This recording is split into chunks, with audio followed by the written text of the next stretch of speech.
This channel does not promote any violence, harmful, or illegal activities. All content provided by this channel is meant for an educational and information purpose only.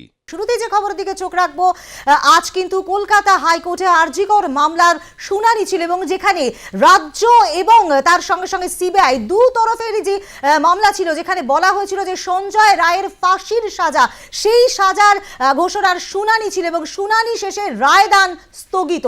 যে খবর আমরা ইতিমধ্যেই চোখ রেখেছি, আরজিকর মামলায় ফাঁসির সাজা নিয়ে হাইকোর্টের শুনানি শেষে রায়দান স্থগিত। রাজ্যের মামলার গ্রহণযোগ্যতা নিয়ে প্রশ্ন তুলল ডিভিশন বেঞ্চ। রাজ্যের করা মামলায় একাধিক প্রশ্ন হাইকোর্টে। বিচারপতি দেবাংশু বসাক তার তরফে যে প্রশ্ন ছিল, নিম্ন আদালতের একই নির্দেশের বিরুদ্ধে দুটি আপিল হলে কি হবে। অ্যাডভোকেট জেনারেল তিনি জানান, কেন্দ্র এবং রাজ্য সরকার উভয়ই আবেদন করতে পারে, কারণ তখন রাষ্ট্রের নামে বিচার হয়। বিচারপতি দেবাংশু বসাক তিনি জানান, সিবিআই একটি আপিল করার অধিকার আছে, কিন্তু এই বিষয়ে রাজ্যের একা অধিকার প্রশ্নবিদ্ধ। সিবিআই আইনজীবী দোষী সাব্যস্তের সর্বোচ্চ সাজা চায় সিবিআই, রাজ্যের এই মামলার এখতিয়ার নেই। অ্যাডভোকেট জেনারেল জানান, কেন্দ্রীয় তদন্তকারী সংস্থার আবেদন মামলার প্রয়োজনে সমর্থন করতে পারে রাজ্য। রাষ্ট্র যদি মনে করে তাহলে প্রাণদণ্ড দিতে পারে, তাই আদালতে আবেদন করার অধিকার রয়েছে রাষ্ট্রের। সাংবিধানিক সংশোধনী করা হয়েছিল এবং রাষ্ট্র শব্দটিও চালু করা হয়েছিল। বিচারপতি দেবাংশু বসাক তিনি জানান, শব্দটির অর্থ হলো প্রথমে কেন্দ্রীয় সরকার সুযোগ পাবে, যদি কেন্দ্রীয় সরকার আপিল না করে তাহলে রাজ্য সুযোগ পাবে। সিবিআইয়ের আইনজীবী এরপর জানান, মামলার পুরো রেকর্ড সিবিআইয়ের কাছে আছে, রাজ্যের কাছে মামলার কোনো রেকর্ড নেই। হাইকোর্ট রাজ্যকে তদন্ত করার অনুমতি দেয়নি। এরপর বিচারপতি দেবাংশু বসাক তিনি জানান, এই মামলার ক্ষেত্রে কেন্দ্রীয় সরকার স্পেশাল পিপি নিয়োগ করতে পারে। উপধারা 4 কেন্দ্র এবং রাজ্য উভয়কেই স্পেশাল পিপি নিয়োগের অনুমতি দেয়। একাধিক প্রশ্ন কিন্তু আজকে এই ফাঁসির আরজিকর মামলায় ফাঁসির সাজা নিয়ে হাইকোর্টের শুনানি শেষে রায়দান স্থগিত এবং এই রাজ্যের করা মামলায় একাধিক প্রশ্ন হাইকোর্টের তরফে রয়েছে। যারা যারা এই ঘটনায় যুক্ত তাদের প্রত্যেকেই তদন্তের আয়তায় আনতে হবে এবং মেয়ে যাতে বিচার পায় এই বিষয়ে কিন্তু অবশ্যই জানান নির্যাতিতার বাবা। এ বিষয় নিয়ে আরো বিস্তারিতভাবে জানাতে পারবে আমাদের প্রতিনিধি ষষ্ঠী চট্টোপাধ্যায়। ষষ্ঠী, একাধিক প্রশ্ন কিন্তু দেখা যাচ্ছে দু তরফে হয়েছে এবং বিচারপতিরা যে প্রশ্নগুলো করেছেন তাদের একাধিক জিজ্ঞাসা রয়েছে। বিস্তারিতভাবে তোমার কাছ থেকে জানতে চাইবো। দেখো, প্রথমেই যে প্রশ্নটা উঠে আসছে যে এই মামলায় রাজ্য সরকার আদৌ তারা কলকাতা হাইকোর্টে অভিযুক্ত ফাঁসি চাইতে পারে কিনা, এই প্রসঙ্গেই মূলত আর্গুমেন্ট শুরু হয়েছিল। এবং এর আগে যখন রাজ্য সরকারের পক্ষ থেকে গত সপ্তাহে তারা মামলা দায়ের করেছিল, সেই সময় কিন্তু তার এই মামলার গ্রহণযোগ্যতা নিয়ে প্রশ্ন তুলেছিলেন খোদ কলকাতা হাইকোর্টের বিচারপতি দেবাংশু বসাক এবং বিচারপতি মোহাম্মদ সফদর রশিদির যে ডিভিশন বেঞ্চ। যদিও সেই মামলা বলেছিল পরবর্তী সময় যে 27শে জানুয়ারি অর্থাৎ আজকে শুনবেন, কিন্তু এই জায়গা থেকে দেখা যাচ্ছে যে তারই মধ্যে সিবিআইয়ের পক্ষ থেকে তারা আরেকটি পৃথক মামলা করেছে। তারাও দাবি করেছে যে এই মামলায় সঞ্জয়ের ফাঁসি চাই এবং এই দুটি মামলাই আজকে একসাথেই অর্থাৎ শুনানি হয় বিচারপতি ডিভিশন বেঞ্চে। এবং সেখানে রাজ্য সরকারের যে তাদের যে মামলার গ্রহণযোগ্যতা নিয়ে যখন প্রশ্ন উঠছে, তখন রাজ্যের অ্যাডভোকেট জেনারেল কিশোর দত্ত তিনি জানিয়েছেন যে এই মামলায় রাজ্য সরকার অবশ্যই অন্তর্ভুক্ত হতে পারে। আইন তাদের সেই পথ দিয়েছে এবং আইনের মাধ্যম দিয়েই তারা এই মামলায় অংশগ্রহণ করতে পারে এবং অভিযুক্তের সর্বোচ্চ সাজা ফাঁসির দাবি করতে পারে। রেফারেন্স হিসাবে একাধিক বিষয় তিনি উল্লেখ করেছেন। বিভিন্ন রাজ্যের হাইকোর্টের যেমন মামলার যে রায় সেটা যেমন তুলেছে এবং সর্বোপরি লালু প্রসাদ যাদবের যে গোখাদ্য কেলেঙ্কারি সেই মামলা প্রসঙ্গ তুলেছে, যেখানে দেখা যাচ্ছে যে সিবিআই এবং রাজ্য সরকার তারা সমান্তরালভাবে তদন্ত করছে। এবং এ রাজ্যে অনেক মামলা রয়েছে।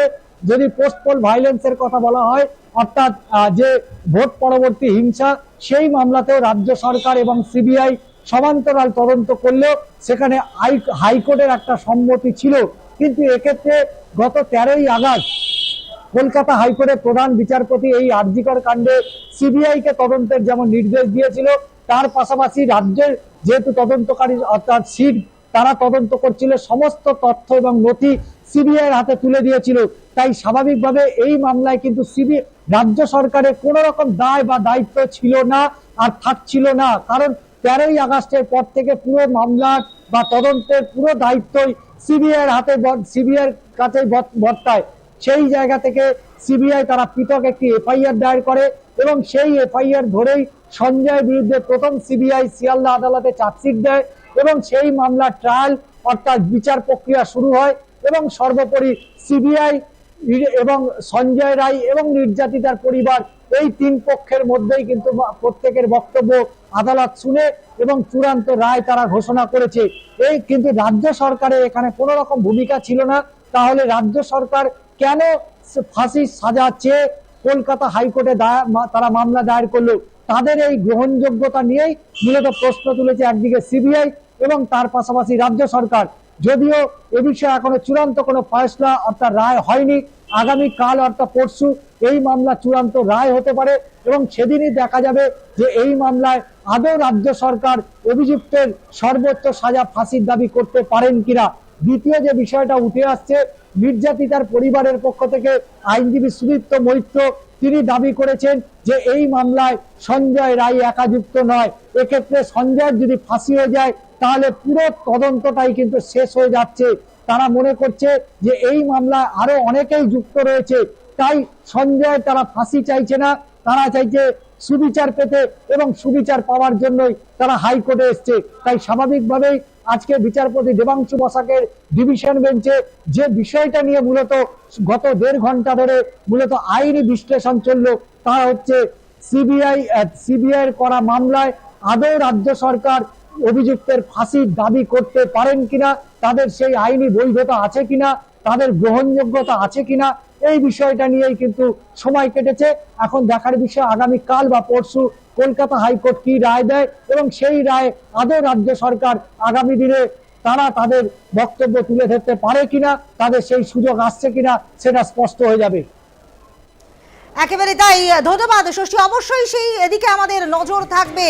অর্থাৎ আজকে যে একাধিক প্রশ্ন নিয়ে এই গোটা 1.5 ঘন্টার শুনানি পর্ব চলেছে সে বিষয়ে আমরা আরো একবার নজরপাত করি। বিচারপতি দেবাংশু বসাক তিনি যেমনটা জানিয়েছেন, নিম্ন আদালতের একই নির্দেশের বিরুদ্ধে 2টি আপিল হলে কি হবে। অ্যাডভোকেট জেনারেল তার উত্তরে বলেন, কেন্দ্র এবং রাজ্য সরকার উভয়ই আবেদন করতে পারে, কারণ তখন রাষ্ট্রের নামে বিচার হয়। বিচারপতি দেবাংশু বসাক তিনি জানান, সিবিআই এর একটি আপিল করার অধিকার আছে, কিন্তু এই বিষয়ে রাজ্যের অধিকার প্রশ্নবিদ্ধ।